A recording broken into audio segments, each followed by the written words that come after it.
Só imagina que por um momento você reencarnou em outro mundo, mas não como um herói de rank SS, ou um aventureiro de rank S, mas sim como um mero monstro de rank F, um Goblin. Porém, você tem uma habilidade de evolução precoce fora do comum, além de ter a chance de adquirir a habilidade de tudo aquilo que comer. Então galera, é isso que vai acontecer nesse anime de hoje, Remonster. O anime começa em uma noite bem sangrenta, com o protagonista sendo desvivido por uma garota no meio da cidade. No frame seguinte ele abre seus olhos e vê um monstro verde que está dizendo que vai dar o nome ao grandalhão de Gobukichi, e ao protagonista ele vai dar o nome de Goburo, e logo em seguida o alimenta com uma larva de inseto. No segundo dia, quando ele acordou, estava cercado por um bando de filhotes de goblins, e também notou que ele era um deles. Aquilo foi o que realmente o convenceu de que ele morreu e reencarnou como esse projeto de Piccolo. Sem dúvidas, aquele é um bom motivo para cair no choro. No terceiro dia, ele nota que os goblins crescem muito mais rápido do que ele imaginava. Depois de uma boa noite de sono, seu corpo cresceu muito, e agora ele já pode falar e se mover com facilidade. Seja lá onde for e seja lá o que ele for agora, com certeza ganhou uma nova vida. Então ele vai aproveitar e sobreviver de qualquer maneira. No quarto dia, o ancião diz que aquela será a última comida que eles ganharão dele. De agora em diante, eles devem conseguir sua própria comida, seja caçando ou coletando frutas. Então eles aproveitam para cair de boca naquela última refeição gratuita. Goburo se levanta e sai da caverna pela primeira vez, presenciando a fauna e a flora daquele novo mundo. Ele monta uma dupla com o Gobukichi, o maior dos garotos goblins, com a única intenção, caçar. Enquanto o Gobukichi persegue a presa, ele fica esperando para dar o ataque final, resultando em um ótimo trabalho em equipe. Gobukichi fica salivando para cair de boca na comida, mas o Goburo bate nele explicando que eles são amiguinhos e devem dividir a comida. Ele logo coleta o chifre do coelho para utilizar como arma, e nesse momento aparece uma mensagem dizendo que ele obteve chifre de um coelho de chifre pequeno. Ele não entende o que está acontecendo, mas vendo como o Gobukichi está salivando, ele divide logo a comida, e o Gobukichi fica muito feliz de ter montado uma dupla com o Goburo, já que agora ele pode comer carne. No quinto dia, eles continuam com o mesmo esquema do Gobukichi fazer o trabalho de perseguição e o Goburo dar o checkmate, e a caçada ficou ainda mais fácil utilizando o chifre como arma, mas dessa vez algo diferente aconteceu. Ao consumir a carne do coelho, ele adquiriu a habilidade de evasão. Em um flashback, vemos que ele nasceu com a habilidade raríssima de absorção no seu antigo mundo. Simplificando, ele pode comer praticamente tudo, seja ferro, ouro ou veneno, e tem a chance de adquirir as características de tudo que ele come. Infelizmente, parece que ele perdeu outras habilidades que tinha na vida passada, mas está muito feliz por ter mantido essa única habilidade, porque nesse mundo tem muitos monstros com poderes incríveis que ele pode adquirir. No sexto dia, uma garota fica impressionada que eles estão comendo carne de coelho de chifre. Goburo questiona se aquilo é algo tão impressionante, ao que ela responde que sim, pois ontem um garoto morreu ao ser chifrado por um desses coelhos. Ah, o nome dela é Gobumi. Ela continua elogiando, dizendo que ele é incrível, bonito, inteligente e também muito forte. Gobukichi fica curioso e pergunta o que ela acha dele, mas ela o acha apenas um cara normal. Vendo como a guria tá entusiasmada, Goburo pergunta se ela quer ir caçar com eles amanhã, e lógico que ela responde que sim. Infelizmente estava chovendo na manhã seguinte, então eles adiaram a caçada com a Gobumi para o próximo dia. Por hoje ele vai ver o que eles têm guardado no depósito para tentar fazer uma nova arma, e lá ele encontrou um tipo de minério que aparentemente é perfeito para o que ele deseja. Enquanto ele estava fazendo o processo de refinamento do novo armamento, lembra que quando entrou no depósito encontrou um grupo de mulheres presas. Ele percebeu o motivo de estarem ali, mas preferiu ignorar aquilo. Gobuji, o ancião daquela tribo, se aproxima dizendo que ele subiu de nível mais rápido do que ele esperava, mas o Goburo não entende o que ele está querendo dizer. Gobuji ensina como ele deve fazer, e assim ele conseguiu ver que já está no nível 86. Se ele atingir o nível 100, poderá evoluir para uma forma de vida mais avançada, apesar de que só aparece um Goblin assim entre dezenas. Goburo aprendeu que o crescimento dos Goblins é tão precoce que aquele velho ancião tem apenas 20 e poucos anos. Antes de sair, Gobuji avisa que os jovens da aldeia devem voltar em breve, então ele verá como é um Hobgoblin evoluído, e ele sai dando uma risada estranha, dizendo que está muito ansioso para ver o tipo de presa que eles trarão dessa vez. No oitavo dia, eles caçaram com estratégia diferente, com a Gobumi como suporte, ele como lutador de média distância e o Gobukichi como causador de dano. Gobukichi diz que aquela carne também é muito boa, e a Gobumi até chora porque até agora tinha comido apenas frutas. Ao consumir a carne da cobra, ele adquiriu as seguintes habilidades: termografia, veneno, resistência ao veneno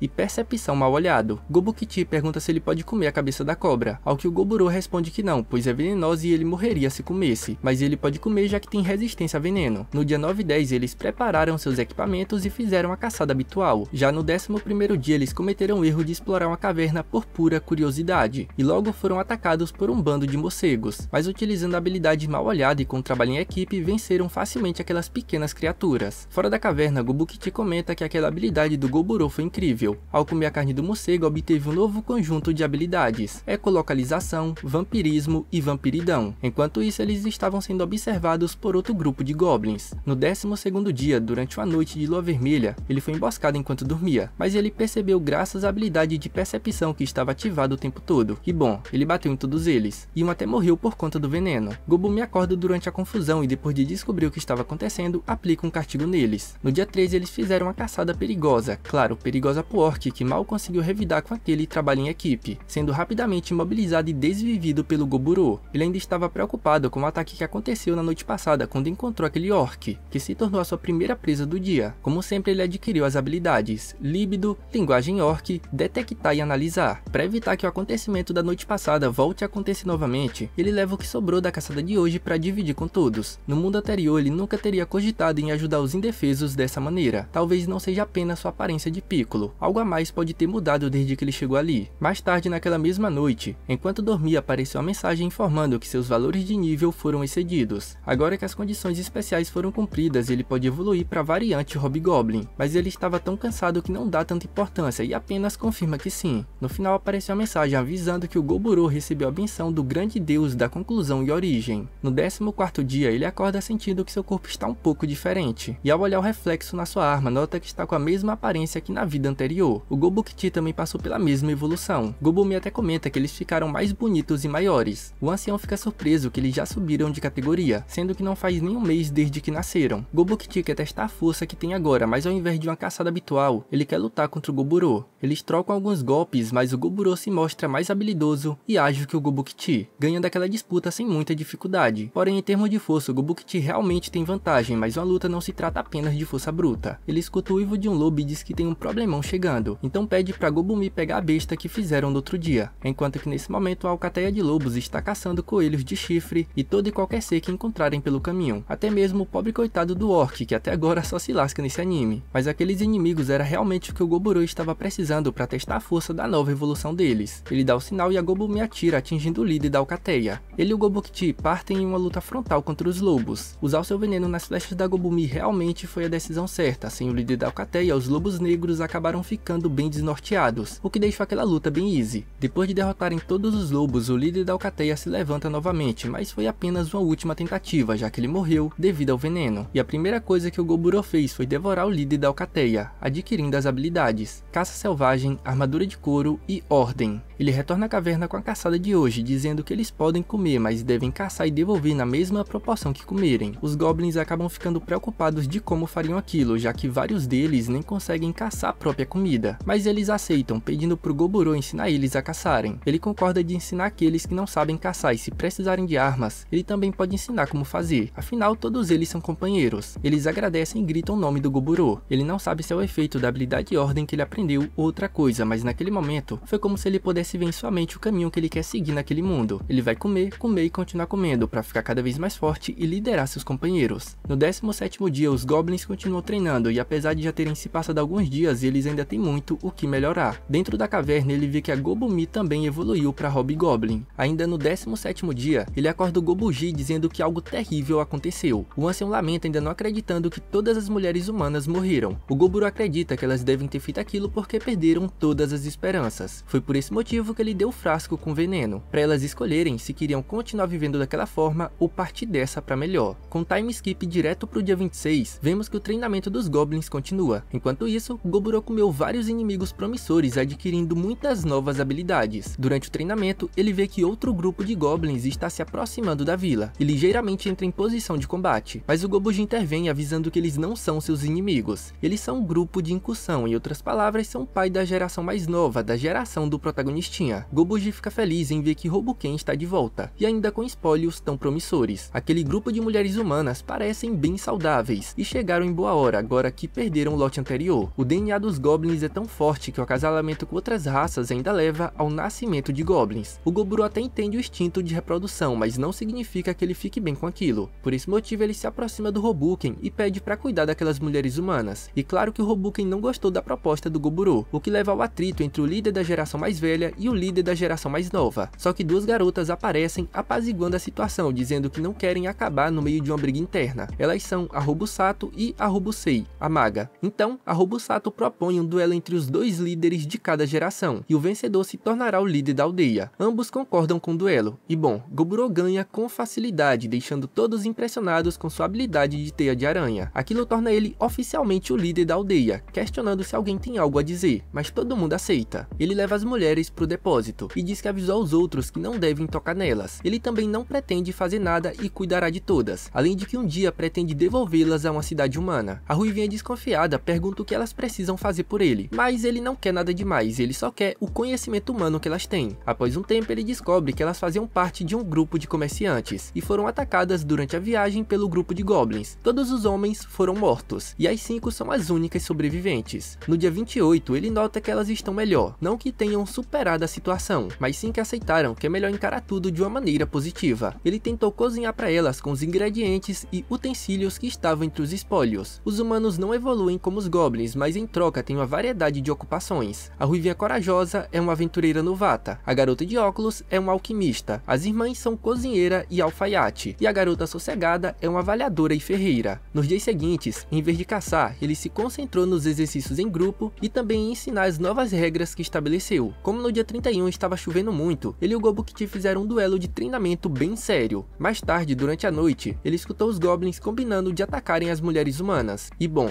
ele bateu em todos. Goburo dá um sermão bem sério, já que nem faz tanto tempo que ele disse para ficarem longe das garotas. Hobuken retruca que ele não entende o doce sabor de uma mulher humana, só para apanhar de novo. Goburo se aproxima das garotas e pede desculpas por deixá-las com medo. Gobue, Gobumi e Gobukti chegaram bem na hora. Ele pede pro Gobukti levar aqueles caras pro lado de fora, e pede pra Gobumi acordar os outros e reunir todo mundo. Eles precisam ver o que ele está prestes a fazer com quem quebra as regras. E no meio daquela chuva ele ensinou com os punhos o que acontece se quebrarem as regras. Ele só parou de bater no grupo de goblins um pouco antes de matá-los. Assim o Hobuken, que recebeu a pior punição, morreu na manhã seguinte. No dia 32 eles caçaram um cavalo tricórnico, um oponente bem resistente, mas nada que o bom e velho trabalho em equipe não resolva. Ao consumir o monstro ele adquiriu um novo leque de habilidades: escamação, relincho do cavalo escamado, cura acelerada, proficiência em chutes, aprimoramento em investidas e estocada tripla. Ele não sabe como, mas usando a estocada tripla com um único movimento causa 3 impactos. Isso só prova como o cavalo tricórnico foi um oponente difícil. Mais tarde, naquela mesma noite, a Ruivinha foi deitar na mesma cama que ele. Goburo não liga muito, já que a noite passada deve ter sido muito assustadora para ela. No dia 33, quando acorda, nota que a Gobumi também se juntou a eles durante a noite. Gobue, a garota que carregava o equipamento deles, também evoluiu para Hobgoblin. O treinamento está indo muito bem. O Gobukti é o capitão dos guerreiros de proteção pesada. A Gobumi comanda a unidade de ataque de longo alcance. A Gobue assumiu o apoio, que prioriza tarefas diversas. A Robusato lida com um grupo voltado à mobilidade e com proteção leve. A Robusei, a única maga da aldeia, iria atuar como capitã da força mágica, mas até agora ela é a única na unidade. Naquele dia ele decidiu deixar o treinamento para os capitões, enquanto ele foi mais fundo na floresta para adquirir uma variedade de habilidades. Ele encontrou um cavalo tricórnico e resolveu testar uma nova habilidade, fase 1 da magia da conclusão Gertk, que pôde facilmente derrotar aquele inimigo resistente. Talvez ele possa ter ficado um pouco arrogante depois de usar magia de ataque pela primeira vez, mas com isso ele seguiu para o norte da floresta. Foi quando lembrou que uma vez o Gobuji avisou que eles nunca devem ir para a floresta do norte, pois lá vive uma criatura escarlate chamada de Urso Vermelho, e logo ele encontrou um cavalo tricórnico que foi devorado justamente por essa criatura. Não demora muito e a aberração vermelha aparece. Qualquer pessoa com bom senso provavelmente já teria corrido, mas ele se pegou pensando em um plano para derrubar aquela coisa. Ele queria lutar contra aquilo, vencer e comê-lo. É por isso que ele vai usar tudo o que tem para derrotá-lo. Enquanto isso, Gobumi está preocupada que o Goburo ainda não voltou. Gobue até pergunta aos outros, mas ninguém sabe onde ele foi. No frame seguinte, vemos que o monstrengo sacrificou o braço direito para bloquear o ataque mágico do Goburo. Ele tenta atacar novamente, mas nota que aquele monstro é muito resistente, e a criatura contra-ataca com um ataque poderoso de fogo. Ele nunca viu, nem ouviu falar de um urso cuspidor de fogo na sua vida passada. Goburo faz mais uma tentativa, porém dessa vez se cobrindo com magia de água. Assim ele consegue cravar a espada na boca do monstrengo, mas ele baixa a guarda por um momento achando que já tinha vencido e é golpeado pelo urso. Aquele inimigo realmente é resistente, mas agora ele não vai mais conseguir usar ataque de fogo porque a espada ainda está cravada na garganta dele. Por outro lado, se o Goburo for atingido mais uma vez, com certeza ele morre. Ele parte para uma última tentativa de ataque e acaba perdendo o braço no processo. No dia 34, vemos que ele conseguiu derrotar o monstrengo, e apesar de estar gravemente ferido, a primeira coisa que ele faz é comer a carne daquele monstro. monstro, aprendendo a habilidade de dano pesado e força avassaladora. Logo em seguida ele desmaia. Enquanto ia perdendo a consciência, apareceu uma mensagem dizendo que seus valores de níveis foram excedidos. Agora que as condições especiais foram cumpridas, ele terá um avanço evolutivo para ogro. E ele apenas confirma que sim. No dia 35, quando ele acorda, se alimenta novamente da carne de urso e de novo aprendeu novas habilidades. Urro do Senhor da Montanha, olhar de brilho ameaçador e tolerância total. Quando ele se pergunta se deveria tirar a pele do monstro, é que se dá conta de que evoluiu para um ogro. Quando volta para a vila, todos acabam ficando com medo, achando que vai ter um ataque de ogro. Mas a Gobumi consegue reconhecê-lo, dizendo que estava muito preocupada. Gobuji fica impressionado que com apenas um mês de vida ele já conseguiu derrotar um urso flamejante e até já evoluiu para um ogro. Ele até conseguiu evitar as perguntas, mas está sendo seguido pela Ruiva e pela Gobumi. De qualquer forma ele vai até as garotas porque quer algo novo para vestir. No começo elas se assustam, mas reconhecem que aquele é o Goburo. E por algum motivo que ele não entende, a Gobumi tá beliscando a perna dele. A garota ferreira vai ter que reparar o machado que ele usou para lutar contra a aberração vermelha. E avisa que fez uma faca nova usando uma pedra espiritual, então ele deve vir pegar depois. Ele agradece fazendo um carinho na cabeça dela. E dessa vez, tanto a Gobumi quanto a Ruivinha beliscam ele. As irmãs avisam que o trabalho tá cansativo apenas para elas duas, portanto elas querem alguém para ajudá-las. Então, ele vai providenciar 3 goblins fêmeas do esquadrão de logística, o que deixa elas felizes. Ele fica surpreso que, embora sejam inimigas mortais dos goblins, se acostumaram rapidamente. Goburo até comenta que elas se tornarão boas esposas, perguntando se por um acaso elas teriam interesse por ele. Elas acham ele muito galanteador, querendo levar aquela cantada a sério, mas ele sabe que não merece aquilo. A alquimista voltou a preparar poções, e ele até encontrou uma poção de veneno. Aquela poção era para defesa própria, mas desde que ela viu que existem goblins confiáveis como ele, desistiu da ideia de usar aquele veneno. E mesmo assim, se ela precisasse usar, o Goburo evoluiu tanto que ela não saberia o que fazer. Porém, ele acredita que aquele comportamento dela é normal, e gosta muito do riso envergonhado da bela intelectual. De repente, ele sente uma sensação de calafrios. No final, ele teve que passar algumas horas para animar as garotas novamente, o que deixou ele mais cansado mentalmente do que fisicamente. No dia 36, ele não conseguiu participar do treinamento diário de combate corpo a corpo obrigatório, simplesmente porque seus ataques de leve quase matou os goblins normais, e até mesmo a armadura do Gobukti ficou em um estado que vai precisar de reparo. Enquanto curava os goblins, notou que tem algo de errado com o Gobukti, mas ele não quer falar sobre isso. Depois do treino, a Gobumi e a Robusato foram caçar juntas, e a Gobue se entregou ao seu hobby de cavar em busca de pedras espirituais. A Ruivinha se dedicou a um treinamento independente, enquanto ele estava sentado conversando com a Robusei. Aquele foi o dia mais relaxante que ele teve em muito tempo. No 37º dia, a Gobue volta avisando que algo terrível aconteceu. Ela estava carregando uma carbúnculo gravemente ferida. Goburo usa magia de cura e depois de descansar um tempo a carbúnculo acorda. Ela agradece por terem tratado ela mesmo sendo uma desconhecida. O nome dela é Returne. Até recentemente ela estava sendo atacada por humanos. O Goburo ficou sabendo que a pedra preciosa na testa dos carbúnculos é extremamente valiosa, e algumas pessoas gastam 1 bilhão de moeda de ouro por elas. Ela se curva pedindo para ele expulsar os aventureiros, pois não lhe resta muito tempo de vida. A Returne é uma carbúnculo artificial criada pelo lendário mago Velvet, que fez seu nome há muito tempo atrás. Agora ele está guardando o tesouro secreto deixado pelo seu mestre. Quando foi atacada pelos humanos, o núcleo que a mantém viva foi seriamente danificado, e por isso não lhe resta muito tempo de vida. E no tal tesouro secreto aparentemente tem muitos itens de classe lendária que o Velvet acumulou durante toda a sua vida. Returne reforça que seu mestre detestava os humanos, então, antes que os humanos roubem o tesouro dele, ela prefere entregá-los ao Goburo. Depois de pensar um pouco, Goburo chama todos, porque hoje eles vão pegar aquele tesouro. Aproveitando, ele pede a faca de pedra espiritual para a ferreira, assim ele vai parecer bem mais selvagem do que se chegasse de mãos vazias. Ele sabe o que elas estão pensando, mas ele não pretende massacrar aqueles humanos. Seu trabalho é apenas expulsá-los e ele fará de tudo para convencê-los. Porém, se não der certo, ele terá que usar a força. A Ruivinha aceita e pede para ele tomar cuidado. Na cena seguinte, vemos que eles passaram pelo buraco que a Gobue cavou acidentalmente, chegando ao labirinto do Velvet. Como primeiro ele vai tentar convencer os humanos, pediu pro Gobukti e os outros ficarem escondidos. Quando encontra os humanos, um assassino usando a habilidade de ocultação tenta atacá-lo, mas acabou sendo uma tentativa inútil. Goburo pede para que se retirem, aquele é o labirinto do Velvet. Eles invadiram, mataram um morador após o outro e agora querem levar o tesouro também. Aquilo claramente se enquadra em roubo e assassinato, mas os humanos não dão a mínima pro que ele está dizendo e começam a atacá-lo. Goburo nota que eles estão confiantes porque os 3 na retaguarda estão com alguns itens mágicos de alta qualidade, só que ainda assim, eles parecem desajeitados no geral. Aquilo deve ser por terem confiado demais no nível e na classe, e acabaram deixando de lado o treinamento para adquirir as habilidades essenciais de um aventureiro. É por isso que parecem tão fracos, mas de repente ele acaba sendo atingido na cabeça por um ataque mágico. Com aquilo eles conseguiram esgotar completamente a paciência do Goburo. Ele dá o sinal e o Gobukti e os outros atacam. Rapidamente eles derrotam os aventureiros, pegam tudo que é útil e devoram eles. Goburo adquiriu as habilidades: Assassino, Templário, Cavaleiro Guardião, Arquimago, Sacerdote e Encantador. Dentre os itens ele conseguiu uma bolsa mágica e um anel com o efeito de ocultar os status. Ele come tanto a bolsa quanto o anel, aprendendo duas novas habilidades: ocultação do próprio status e caixa de item. Ele ficou muito satisfeito com o baú mágico, onde ele pode armazenar 99 peças de até 1200 itens. Agora que deram cabo dos aventureiros, eles vão para a sala do tesouro. A Returne agradece a todos, afirmando que seu mestre certamente também está feliz. O mestre dela era extremamente talentoso para lidar com espíritos da natureza. É por isso que eles podem extrair uma grande variedade de pedras espirituais por ali. Infelizmente, a pequena criatura não consegue mais se manter viva e desaparece, deixando apenas seu núcleo. E como sempre, o Goburo também come aquele núcleo, aprendendo a habilidade Regra de Ouro. Gobukti se aproxima e pergunta se a Gobue está bem, ao que ela responde que sim. Todos fizeram uma oração silenciosa pela Returne. Depois coletaram todos os tesouros da sala e colocaram no baú mágico do Goburo. Deixar o Velvet daquele jeito seria desonroso, então ele resolveu cremá-lo, mas um item mágico ficou para trás, uma manopla. Ao equipá-la, se fundiu completamente ao braço esquerdo do Goburo. Aquele é um artefato de classe lendária e pode ser controlado e transformado como ele quiser, além de produzir veneno e fios. Depois de tudo, eles vão comemorar com um banquete utilizando as bebidas que conseguiram como espólios dos aventureiros. O plano para o 38º dia é analisar todos os itens que conseguiram junto com a ferreira. No dia 39 foram distribuídos itens mágicos para os atuais 15 Hobgoblins. Ele ficou com uma lança longa e uma pulseira mágica. Agora ele tem 3 artefatos lendários, incluindo o braço de prata. O rank lendário é uma das melhores categorias de itens. Tem boatos de que esses itens mexem até mesmo com o interesse das nações. À tarde, eles caçaram ingredientes para fazer um cozido de urso. Todos conseguiram melhorar seu nível, e aquilo é ótimo. Depois da caçada, o tão esperado cozido de urso feito pelas irmãs tem um sabor delicioso. Mas o que está preocupando ele agora é que ele não sabe o que fazer com a ruiva, que ainda não está preparada para lutar. No 40º dia, fizeram uma competição para decidir outro líder entre os Hobgoblins. Vendo o nível deles, deu até vontade de criar um grupo de mercenários. No dia 41, ele foi para a floresta procurar monstros para adquirir novas habilidades. A primeira presa foi uma aranha dourada e ele aprendeu as habilidades: produção de fios dourados e couraça da aranha de adamantina. Até que ele chegou em uma grande árvore que chamava bastante atenção no meio daquela floresta. Lá, ele se deparou com uma situação um pouco problemática, pois conheceu uma dríade. De acordo com as histórias do Gobugi, elas seduzem os machos de espécies inteligentes e então se alimentam deles. Existem apenas dríades do sexo feminino, e elas são sem exceção de uma beleza encantadora, para que nenhum homem possa resistir ao seu charme. É por isso que, mesmo sabendo do perigo, ele usou uma habilidade que nunca usou antes: líbido. E assim, durante 5 horas, eles realizaram aquilo que casados fazem de uma maneira bem selvagem, ao ponto dele adquirir a habilidade Felicitação do Azevinho. A dríade achou aquilo maravilhoso, esperando que ele volte de novo algum dia. Ele não vai entrar em detalhes, mas também achou aquilo fenomenal. Enquanto voltava, parou para tomar banho em um lago, mas acabou sendo emboscado por alguns homens lagartos. Lá ele aprendeu as habilidades Aquático e Linguagem do Homem Lagarto. No 42º dia, descobriram que 2 goblins tinham afinidade para usar magia, e ele os transferiu para o grupo da Robusei. Enquanto isso, ele estava estudando magia, mas percebe que a ferreira estava de mau humor por algum motivo. No dia 43, a Gobumi, a Ruivinha e as irmãs também estavam de mau humor. Ele pergunta a todos, mas ninguém conta o motivo. Então ele vai até a alquimista intelectual. Ela percebe que ele é mais lerdo do que parece. Simplificando, elas estão com ciúmes do encontro que ele teve com alguém lá fora. Ele parece não ter notado, mas está cheio de marcas de chupões no pescoço. Ela pode entender como as meninas se sentem, afinal, ela também gosta dele. Gobumi chega bem na hora, querendo que ele faça o mesmo com ela também. E não só ela, todas as garotas humanas também aparecem querendo a mesma coisa. Ele acha melhor não contar o que aconteceu, mas precisou fazer um isolamento acústico temporário no quarto usando fios. O que posso dizer é que foi uma noite bem quente, e se algo acontecer ele assume a responsabilidade. No dia 44, Goburo percebe que tem um grupo se aproximando graças à sua habilidade de percepção. Se tratava de um grupo de elfos. Eles estão ali porque os humanos estão de olho no tesouro secreto dos elfos, e vão atacar em breve. Eles querem a ajuda do Goburo em troca de uma recompensa justa, mas o Goburo recusa porque o líder do grupo de elfos age de forma muito arrogante. Se eles querem pedir algo, devem primeiro mostrar algum respeito. O elfo pensa em atacar, mas o Goburo usa uma habilidade que deixa todos paralisados de medo, e se o elfo não quiser morrer ali, deve mandar todos os arqueiros escondidos largarem suas armas. Ele está rejeitando o pedido do elfo porque não está afim de ajudar, mas ele também é residente da floresta. Então, se os humanos aparecerem causando estragos, ele lutará com prazer. Ele não sabe como funciona, mas ao bater sua lança no chão, lanças são disparadas continuamente em um raio de 100 metros. Com essa demonstração de poder, os elfos batem em retirada com medo. No 45º dia, ele caçou cerca de 20 slime cinza nas profundezas da floresta e adquiriu as habilidades tolerância a ataque físico, criador de dublê próprio e reconstrução por reposição de fluidos. E agora, com a habilidade de dublê, ele pode criar um clone que é capaz de compartilhar o campo de visão. Já no dia 46, ele fez um vestido para Gobumi e as outras usando um tecido imbuído com seu dublê de sangue. Isso significa que aquelas roupas podem ser usadas como comunicadores de emergência. No 47º dia, ele vê que os elfos estão vindo novamente, mas antes que eles pudessem entrar na caverna, o Goburo usa um urro potente que deixa todos paralisados, e finaliza com a habilidade de teia de aranha. O Goburo quer saber por que eles voltaram, ao que o líder dos elfos responde que o comportamento bárbaro do Goburo ontem feriu seu orgulho. Ele merecia morrer pelo seu comportamento. As elfas se desculpam, elas até tentaram impedir seu líder, mas ele não deu a mínima. Goburo diz que eles devem considerar que o líder idiota deles morreu, e todos os outros podem competir contra o seu povo. Quem ganhar ele garante que não vai morrer. Indo direto ao resultado dos 23 elfos que participaram, 6 deles perderam, e todos que perderam eram homens. Mas é um segredo que ele manipulou a formação dos adversários, já que ele não queria matar mulheres bonitas. E com aquilo ele ganhou um novo conjunto de habilidades: Morador da Mata Profunda, Usuário Elemental, Conhecimento de Tiro com Arco, Arte do Rastreamento e Esconder. Os elfos ganhadores devem entregar seus equipamentos e itens mágicos. De agora em diante, eles serão seus prisioneiros. As elfas retrucam porque acharam que seriam libertadas, mas elas foram ali para tirar vidas, então não tem como ele fazer algo tão conveniente. Gobuji chega mexendo seu quadril na velocidade 100 da dança do Creu, achando que aquela vai ser uma noite longa, mas o Goburo agarra ele pela barba dizendo que ele não pode encostar nelas. E o Gobuji aceita, já que ele precisa dar um bom exemplo para os mais novos. Só que às vezes ele tem vontade de aplicar a dança do Creu na velocidade 100, já faz tanto tempo que ele fez aquilo, que vai acabar explodindo. Bom, se for com moderação, o Goburo acha que tá tudo bem. No dia 48, o Gobukti fez a caçada habitual e atingiu o nível 100. No 49º dia, o Gobukti evoluiu para uma variante de ogro. A pele dele foi queimada pela benção do semideus do fogo, e a textura brilhante da sua pele, dura como aço, é porque ele também recebeu a benção do semideus da guerra. Gobukti fica animado que finalmente vai poder treinar com o Goburo e pede para lutarem. Eles trocam alguns golpes, mas no final o Goburo ganha de novo. Em termos de técnicas de luta, ele ainda é melhor que o Gobukti. Mais tarde, durante a noite, algo estranho aconteceu. Alguém apareceu dizendo que aquilo é o mínimo que ele pode dar, e o Goburo ganhou a habilidade familiar de alguma coisa. Depois ele acorda sem saber o que foi aquilo. No dia 51, 4 goblins evoluíram para Hobgoblin. Dentre eles, um tinha talento para usar magia e outro tinha potencial para se tornar um clérigo. O nome dele é Gobudi, e ele fará o melhor para curar o maior número de feridos. A Rubusei também evoluiu, ao que parece uma variante de Meia Lorde Feiticeira. Agora ela tem uma maior capacidade de mana, um melhor controle mágico e um grande poder destrutivo. Ela certamente se tornará uma verdadeira Lorde Feiticeira da próxima vez. Para comemorar a evolução da Rubusei, ela ganhou um novo conjunto de equipamentos mágicos. A razão para tantas evoluções em sequência na aldeia provavelmente é ele. As evoluções começam após um mês de vida, mas depende das condições do ambiente em que eles crescem. Porém, também tem aqueles que não evoluíram mesmo naquele bom ambiente. No 52º dia, ele foi parado por um grupo de goblins que querem deixar a aldeia. Eles deram duro para ter uma virada na vida, mas até os mais novos estão deixando eles para trás, e eles nem podem ter uma noite de prazer. Mas o Goburo acha que tá tudo bem, e ainda dá uma faca de Mithril como presente de despedida. No dia 53, enquanto ele andava pela floresta, viu um orc carregando um humano morto. Ele eliminou o orc e aprendeu uma nova habilidade com aquele humano, Domador de Monstros. Durante a noite, a alquimista avisa que conseguiu preparar algo que ele pediu há muito tempo: